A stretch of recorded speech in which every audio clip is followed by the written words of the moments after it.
తాకట్లో ఉన్న మీ బంగారాన్ని విడిపించి ఆ రోజు ఆన్లైన్ రేటుకి కొంటాం. Sharma gold company.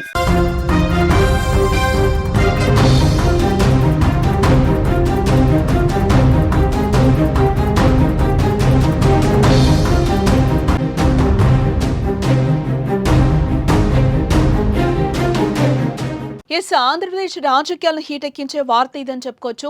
కూటమి ప్రభుత్వం టార్గెట్ లో ఉన్న మాజీ మంత్రి కొడాలి నానికి బిగ్ షాక్ తగిలినట్లయింది. దేశం విడిచి వెళ్లకుండా లుకౌట్ నోటీసులు జారీ అయ్యాయి. కూటమి ప్రభుత్వం అధికారంలోకి వచ్చాక కొడాలి నానిపై పలు కేసులు కూడా నమోదయ్యాయి. వాటిపై విజిలెన్స్ విచారణ అయితే కొనసాగుతోంది. ఈ మేరకు కొడాలిపై నిఘా ఉంచాలని టీడీపీ రాష్ట్ర కార్యనిర్వాహక కార్యదర్శి కనకపర్తి శ్రీనివాసరావు రాష్ట్ర డీజీపీకి ఫిర్యాదు చేశారు. కొడాలి నాని విదేశాలకు వెళ్లకుండా నిరోధించాలని, తక్షణమే ఆయన పాస్పోర్టును స్వాధీనం చేసుకోవాలని ఫిర్యాదులో కోరారు.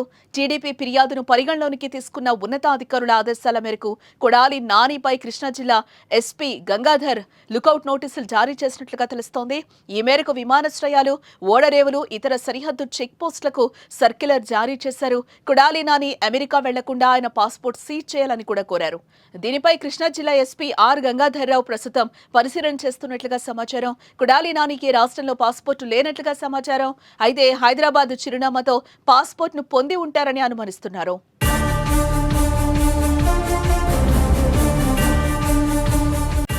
వైసీపీ హయాంలో కొడాలి నాని టీడీపీ అగ్రనేతలపై విరుచుకుపడ్డారు. చంద్రబాబు వద్ద నుంచి లోకేష్ వరకు ఎవరినీ వదలకుండా ఆయన విమర్శలు చేస్తున్నారు.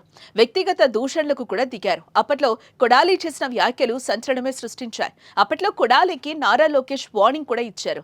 అధికారంలోకి వస్తే వదిలిపెట్టమని హెచ్చరించారు. ఇక కూటమి ప్రభుత్వంలోకి వచ్చాక కొడాలిపై కేసులు నమోదయ్యాయి. వాలంటీర్లతో బలవంతంగా రాజీనామాలు చేయించడం, ఎస్సీ ఎస్టీ అట్రాసిటీ కేసు, ఎన్నికల కోడ్ ఉల్లంఘన, విశాఖపట్నంలో కేసులు నమోదయ్యాయి. ఈ కేసులకు సంబంధించి నాని ముందస్తు బెయిల్ పొందారు. తాజాగా గుడివాడ మండలం మల్లాయిపాలెం జగనన్న కాలనీకి మెరక పేరుతో కోట్లు దోపిడీ చేసిన వ్యవహారంలో నమోదైన కేసులో నానిపై దర్యాప్తు కొనసాగుతోంది.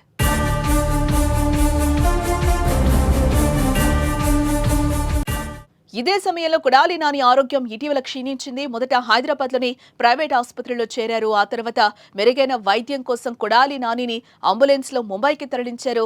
అక్కడ ఏషియన్ హార్ట్ ఇన్స్టిట్యూట్ లో చేర్చగా సుప్రసిద్ధ cardiac surgeon doctor Ramakant Panda అత్యంత సంక్లిష్టమైన కార్డియాక్ సర్జరీలను విజయవంతంగా పూర్తి చేశారు. ముంబైలోనే కొద్ది రోజుల ఆసుపత్రిలో ఉండగా కోలుకున్న తర్వాత తిరిగి హైదరాబాద్ వచ్చారు. అయితే ఇప్పుడు మరింత మెరుగైన వైద్యం కోసం అమెరికాకు వెళ్తున్నారనే వార్తలు వస్తున్న నేపథ్యంలో లుకౌట్ నోటీసులు జారీ చేయడం ఇప్పుడు చర్చనీయాంశమైంది. మరి దీనిపై కొడాలి నానితో పాటు వైసీపీ నేతల రియాక్షన్ ఏంటో చూడాలి.